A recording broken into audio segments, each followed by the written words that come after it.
So, hey there, my name is John, and in this video we're going to be exploring an interesting observation I made about new devices.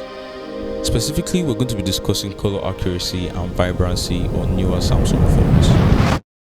As someone who is technically a chronic Samsung fan, lol, I couldn't help but notice that some of these devices seem to have more vibrant colors, but at the same time they could also appear oversaturated or less detailed compared to older devices. And it's not just pictures, even videos have their own degradations. So in this video we'll delve into what I've observed, some examples from various types of content like photography, short films and vlogs, and invite you to share your own experience with color accuracy on Samsung devices. When I look at an image on newer Samsung devices, I notice that they often have more vibrant colors compared to older models. Yes, that's a good thing. However, I've also observed that these colors can sometimes be oversaturated or less accurate in certain situations. This raises the question, are we sacrificing accuracy for vibrancy? For example, photography and video recordings of basic things like events, vlogs, and even major projects like short films require accurate color representations. This ensures that your final project looks its best and accurately conveys the message you intend without necessarily needing to edit it, especially for people looking to post their videos immediately to social media. This brings us to a crucial point. Can we really trust the colors we see on these devices? I've also suspected that noise reduction and detail loss might be contributing to the observed difference in image quality on these newer Samsung phones. When images are compressed or processed, they can lose some of their fine detail.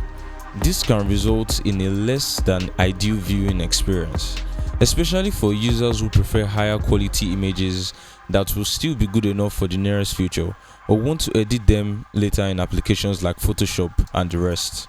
But here's the kicker. Could it be that these enhancements are actually masking the true potential of our photos? Honestly, I don't think it's too much to ask, especially when these devices cost a lot. And I think if maybe they feel this is a niche opinion, then they should maybe leave it as an option just like HDR10 Plus. And don't tell me that that's why we have RAW. As I've mentioned previously, they've done these things already, but now they've slipped and the results are worse. I've put into consideration file format too, and highly doubt that's a reason. I feel the reason why these images may have been processed in this way may be because most average people will feel like it's good, but in the real sense, is that how you feel? And does it look good to you? Some devices use a technique called multi-layer sampling and multi-frame noise reduction. This involves capturing multiple frames or exposures of the same scene, with each frame focusing on different aspects. Background layers might emphasize textures and details. Foreground layers might focus on main subject like people or objects. Chroma layers separating colors and other elements in the image. By layering these exposures, devices can create an illusion of higher dynamic range. However, this process can sometimes remove depth and make images appear flat. Is this trade-off really worth it? When we look at artificial enhanced pictures, our brains are wired to appreciate the visual appeal, even if it doesn't accurately represent reality. We tend to overlook minor flaws in favor of a more polished, visually stunning image. But here's the catch. Are we being deceived by our own senses? As I've mentioned, the Samaung Galaxy S20 did have an impressive dynamic range, but it was not as exaggerated as newer devices. The S20's dynamic range was more in line with what we would expect from a high-end camera, providing a better balance between natural and enhanced image quality. So why the shift in strategy? Now it's your turn. Have you noticed similar issues with color accuracy and vibrancy on Samsung devices or any other devices? Do you have any theories about what might be causing these differences? How do you feel about artificially enhancing pictures? I'd love to hear you in the comments below.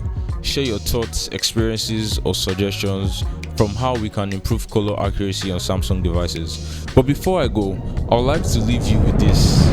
What is a photo? Bars on bars.